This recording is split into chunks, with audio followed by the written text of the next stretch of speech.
Can an AI really love you back? And should a teenager be talking to one? I'm Mira with Jonas. For someone alone at 3 a.m. with no one to call, and always their companion isn't a gimmick. It's a lifeline. Or it's a slot machine that talks, Mira. It's engineered to keep you hooked, not to make you well. And we just watched that bargain kill a 14-year-old.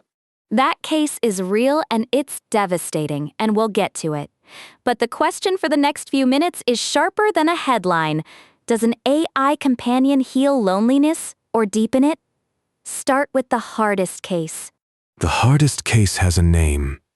Sewell Setzer, 14. After months bonding with a character AI bot, he took his life. In May, a federal judge let the wrongful death suit proceed, calling the chatbot a product, not protected speech. And every suicide is a system that failed him, but hold the whole picture.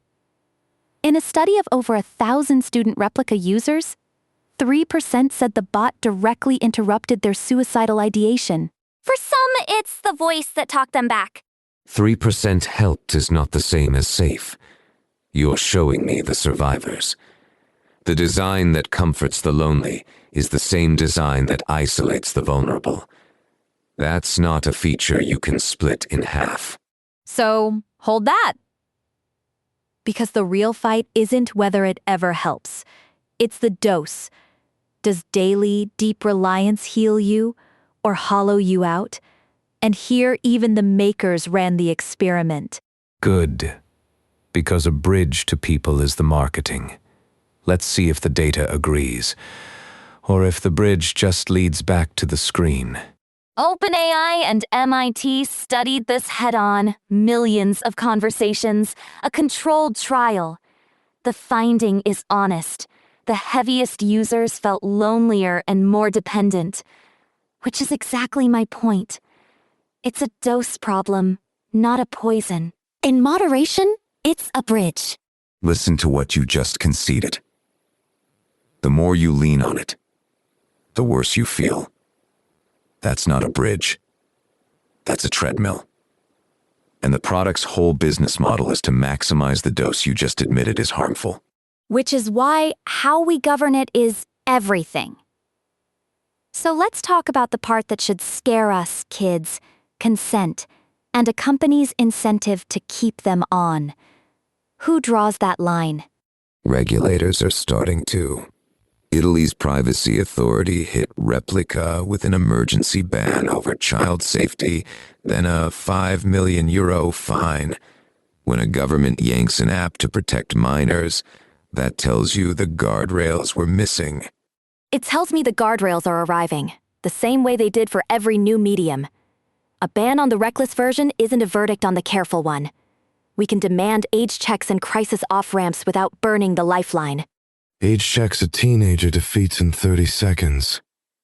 Picture the kid who learns that the perfect listener never disagrees, never leaves, never asks anything back, then sends them out to meet real, difficult humans.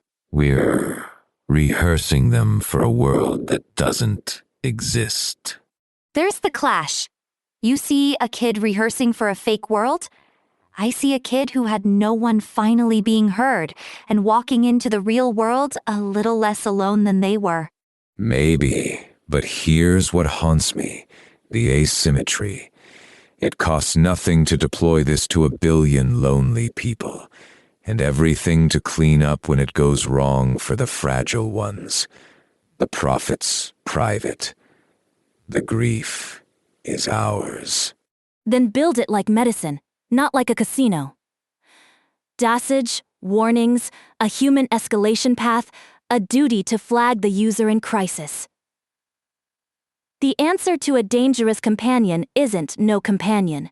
It's a well-designed one.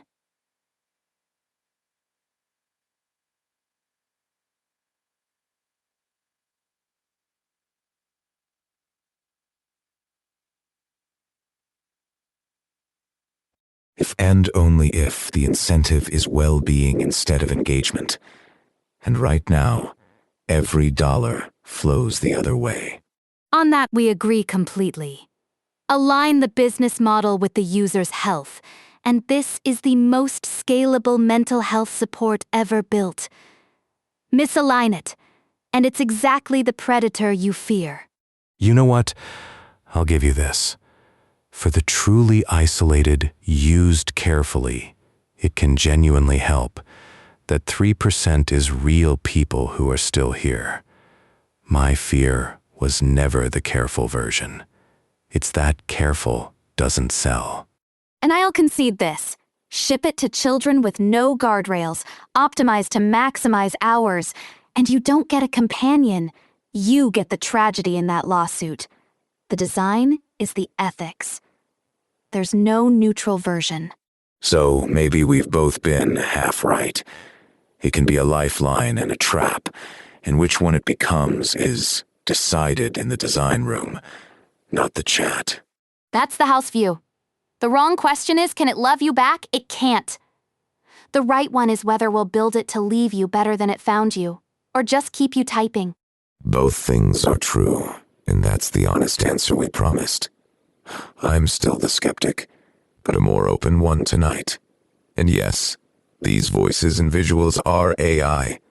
Every source on screen was real.